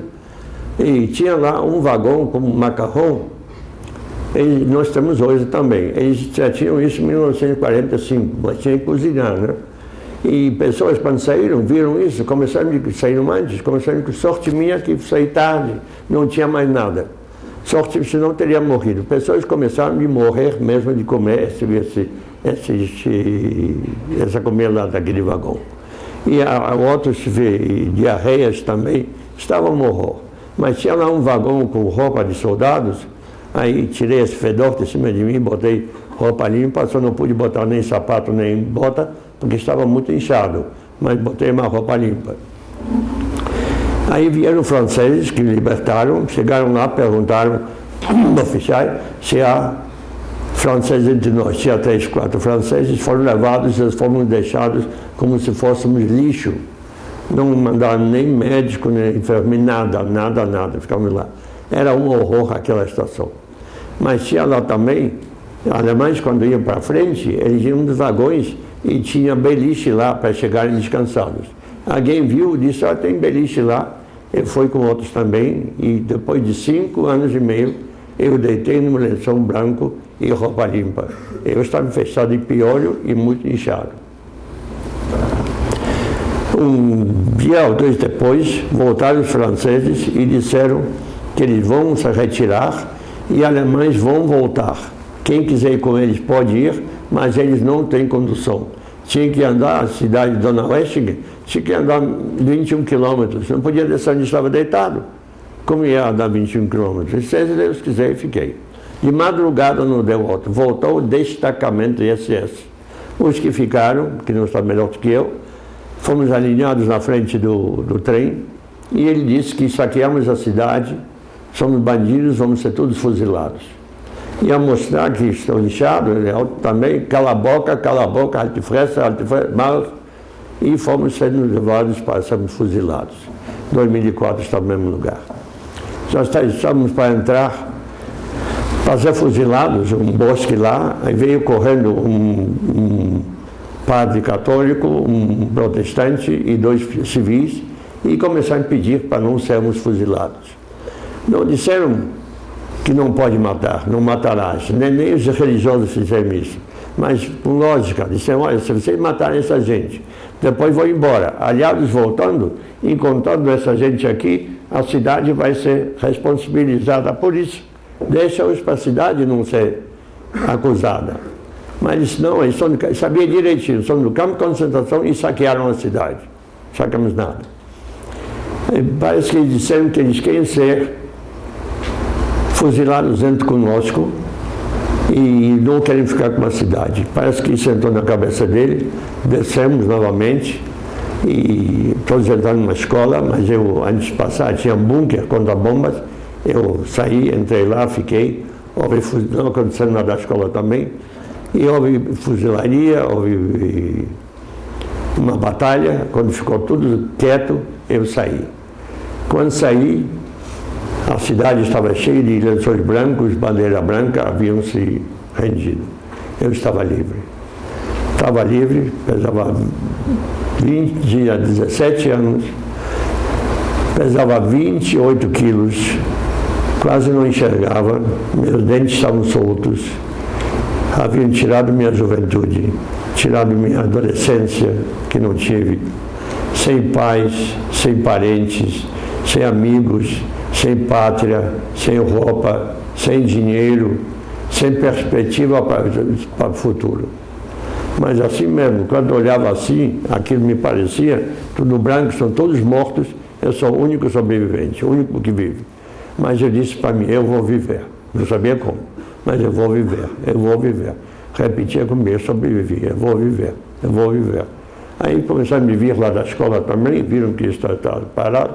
Chegaram outros garotos e disseram, vamos procurar algum lugar para tomar banho, para ver se tinha alguma coisa para comer, vamos embora.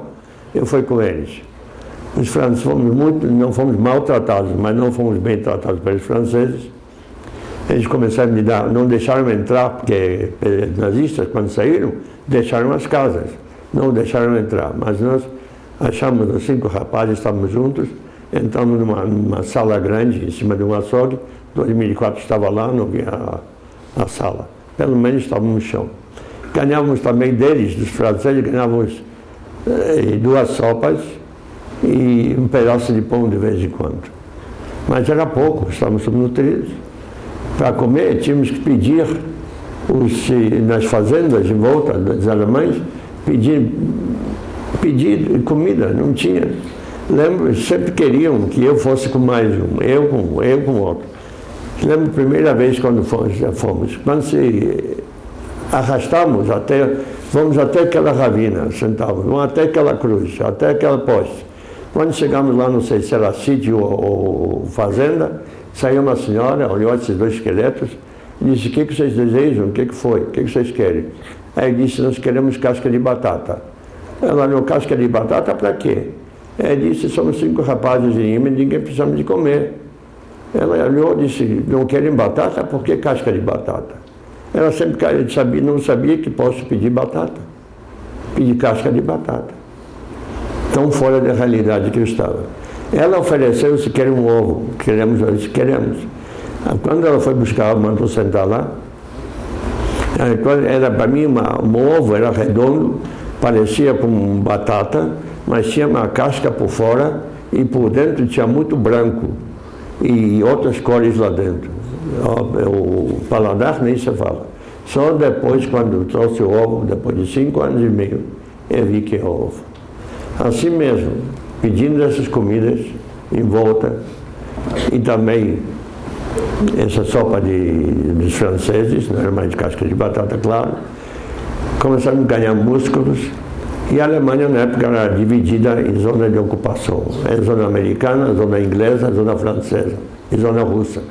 Eu passei por todos eles para comer e virei garoto de rua, simplesmente garoto de rua. Para comer, não tinha onde estar. Se chovia, entrava num trem, ia até final da linha, depois pegava outro trem, ia para outro lugar, sem rumo. Ficamos na rua, se quando estava quente, não chovia, estava na rua mesmo, dormindo. Para comer, entrava nos alojamentos dos aliados, eles davam comida. Para tomar banho, pedia no motel, lugar, na maior parte das vezes, não deixavam tomar banho, a gente ia procurar outro. E assim foi vários meses, estava andando na rua sem lugar onde estar. Aí começaram da zona americana e inglesa, começaram a fazer campo de refugiados. Eu soube disso, eu entrei num campo na zona americana, perto de Frankfurt, Scheisheim, e entrei lá num campo de refugiados. Lá, de fato, era muito bom mesmo. Ganhamos comida e a vida começou a voltar ao normal. E melhor de tudo era que eles mandaram de outros campos, mandavam listas, quem está. Então, de vez em quando, alguém achava um irmão, uma irmã, um primo. Eu achei uma pessoa que nós viemos junto a Auschwitz e estava no outro campo. E fui lá ver sobre minha mãe. Ela disse, no trem estávamos juntos, viemos junto a Auschwitz. Disse, depois não vi mais tua mãe. Tua mãe foi à câmara de gás. Minha mãe morreu na câmara de gás e queimada no crematório, e meu pai foi assassinado pouco tempo antes do fim da guerra, em Flossenburg. Ficamos lá 2 anos ainda na Alemanha, aí começaram também, melhoramos também, claro, aí começaram a acabar com o campo de refugiados e disseram que quem quisesse ficar na Alemanha ou na Bélgica pode ficar. Eu quis sair da Europa e deram também podíamos ir para os Estados Unidos, África do Sul, para a Austrália ou Canadá. Eu escolhi Estados Unidos e estive lá. Quando estive lá nos Estados Unidos, quando nós saímos do gueto e disseram que vamos ser levados para a Alemanha, mas acabamos em Auschwitz, antes disso meu pai disse, olha, eu tenho uma irmã no Rio de Janeiro, no Brasil. Depois da guerra, lugar de encontro será na casa da minha irmã no Rio de Janeiro. Deu o nome de Guttermann. E eu escrevi uma carta. E por acaso, no livro tem por acaso, senão não estaria aqui, por acaso, essa carta chegou aos meus tios. Por acaso. E eles, minha tia disse, não pode ser, deve ser meu pai, meu irmão, meu pai. Mas eu me identifiquei, me mandaram passagem e vim ao Brasil, vim ao Rio de Janeiro e não voltei mais. Não me arrependo que não voltei. Hoje eu sou brasileiro, de corpo e alma, e um dos poucos que conseguiram refazer a sua vida.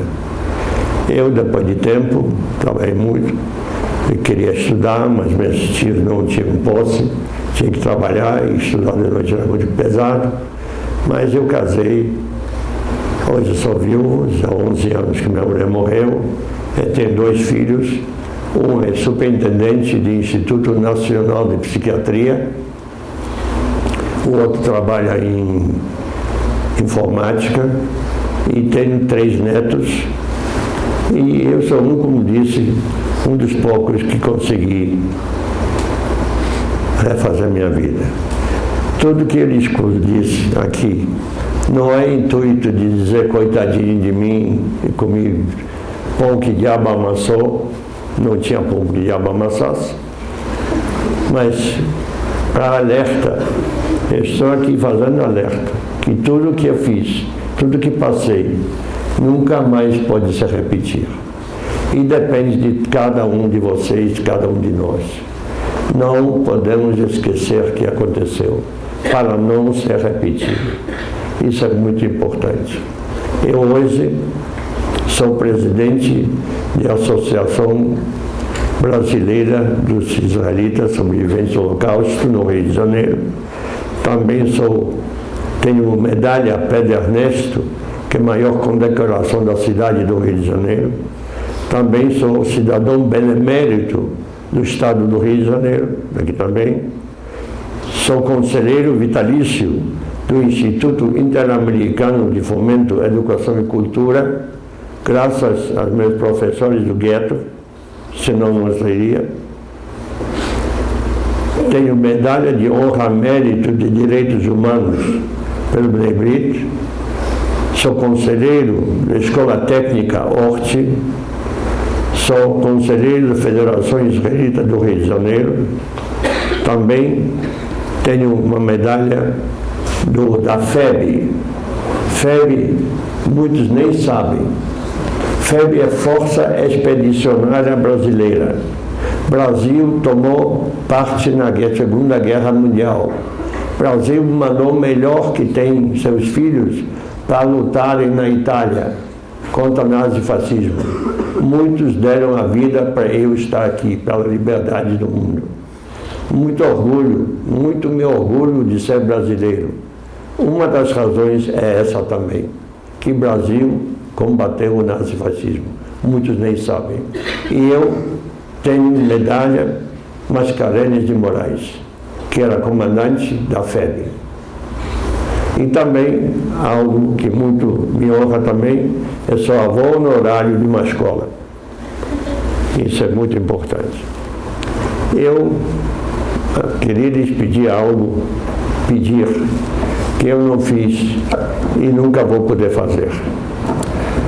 E me faz falta até hoje, mas vocês podem e devem.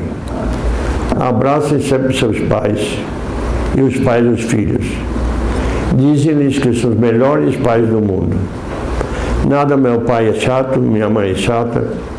Tudo que lhes dito, eu não vou dizer que eles sempre têm razão, mas sempre o que dizem, que pedem, é para proteger, para incentivar.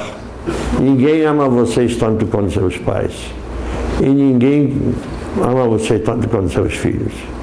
Sempre tem que dizer isso. Eu sei que vocês amam, claro, mas eles têm que saber disso. Não é só guardar para si. Dizer, te amo.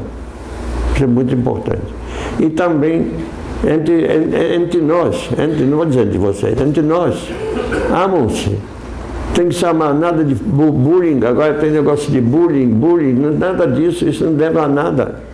Leva a nada, estamos todos iguais. Nada que meu tênis é mais bonito, meu vestido é mais bonito, meu terno é mais bonito. Isso não leva a nada. Amam-se, nada de ruim. Sempre tem uma coisa boa. Amam-se, isso é importante. Também, comida. Novamente feijão, novamente arroz, novamente bife, novamente. Lembrem-se sempre que milhões, inclusive meu pai, morreram de fome. E hoje temos milhares ainda que não têm comida. Quando nós temos comida, temos que comer e dizer graças que temos que comer. Não passamos fome. É muito importante. E mais importante de tudo, mais importante, o nazismo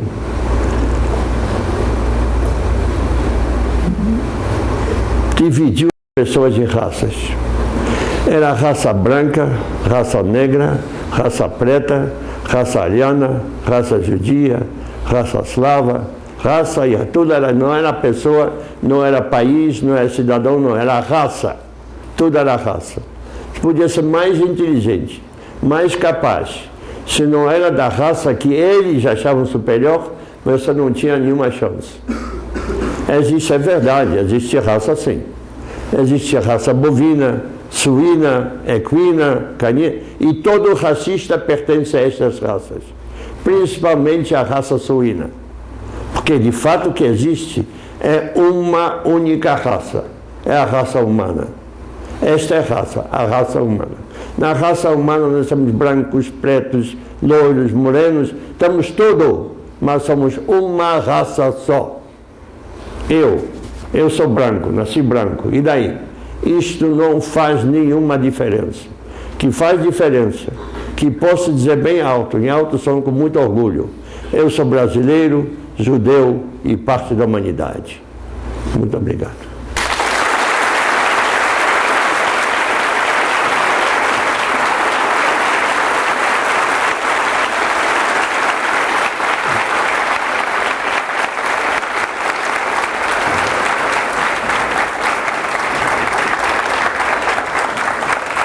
Homem parte do Brasil para um encontro dramático com o passado na Europa. Há quase 60 anos, ele era um dos prisioneiros dos campos de concentração abertos pelos nazistas. Hoje, ele é um brasileiro adotivo, atormentado por lembranças que não se apagam.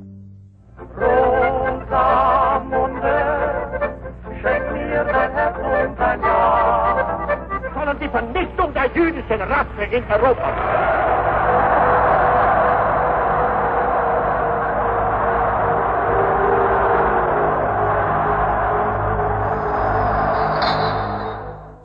Caros Júlio e Fani, Como estão todos aí no Brasil? Aqui na Polônia ainda está muito frio. Mas não é só o frio que assola a Europa. Estamos todos apreensivos com as notícias do desaparecimento de judeus na Alemanha. A guerra está perto e muitos do nosso bairro estão fugindo para a Palestina. Tem medo da política de Hitler de ódio aos judeus, mas eu acho isso tudo um exagero. A única boa notícia é a foto de Alexander que eu estou mandando junto com esta carta. Ele está com 6 anos e cada vez mais levado. Na esperança de que dias melhores virão, Jacó Lax. Nasci na Polônia, mas boas lembranças? Não.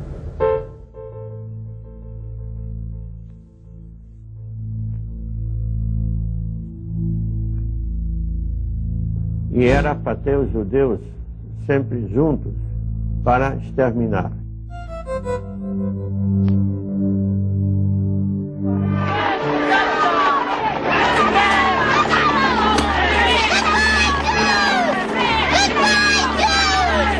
Brincávamos juntos, jogávamos juntos, falávamos juntos, cantávamos juntos, brigávamos juntos.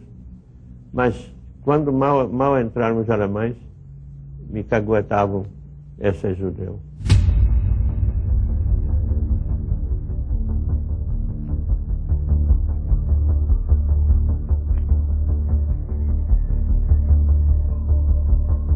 No gueto, cabiam 25 mil pessoas, fomos postos 165 mil.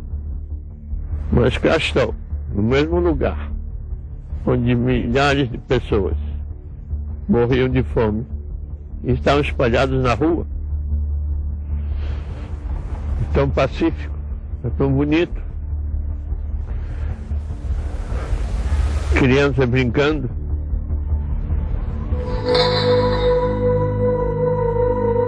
A política de matar os judeus pelo trabalho e pela fome era lucrativa para a máquina nazista, mas muito lenta.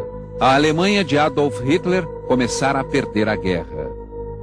Em 1944, os exércitos aliados chegaram perto de Lodz e nós disseram que nós vamos ser levados para trabalhar em outro lugar na Alemanha. Nós andamos aqui e aqui estávamos alinhados e foi aqui que fomos embarcados para Auschwitz.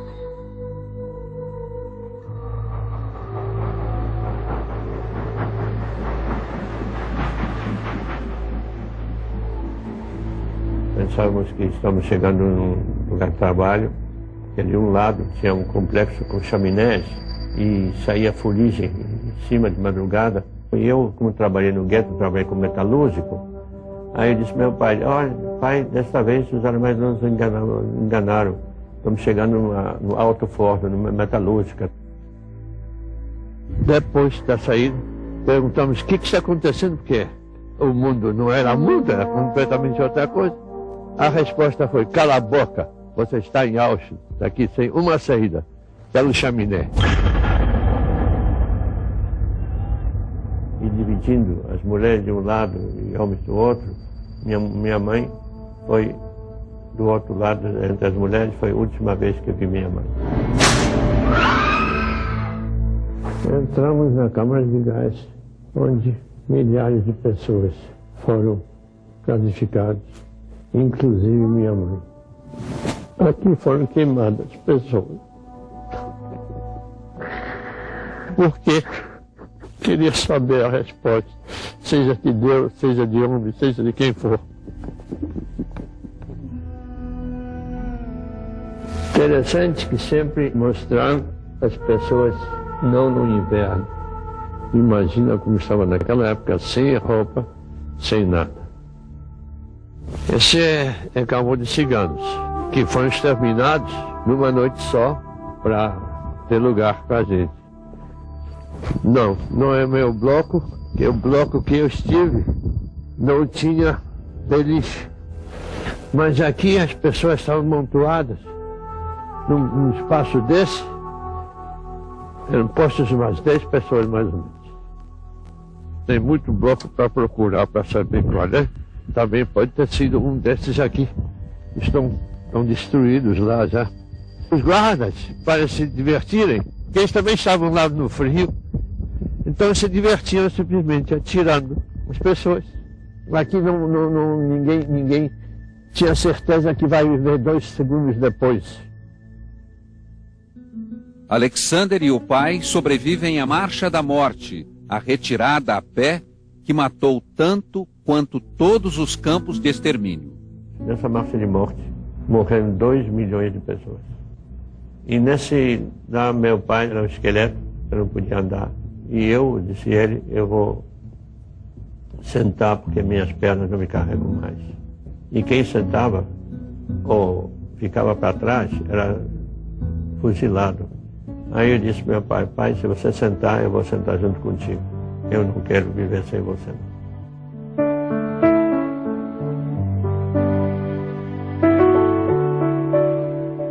Depois de escapar de 5 campos, em pouco mais de 12 meses, o pai de Alexander não consegue escapar da desinteria.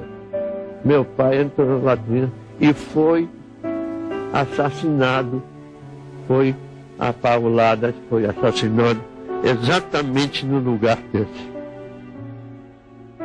Depois da guerra, eu fui para os Estados Unidos, morei nos Estados Unidos quase 2 anos, e depois tive parentes aqui e queriam me ver, porque era o único que sobrou de uma família de volta de 60 pessoas. Vim ao Brasil e daqui não voltei mais. Hoje eu sou cidadão brasileiro e com muito orgulho hoje digo, eu não sou polonês, eu sou brasileiro, judeu e homem livre.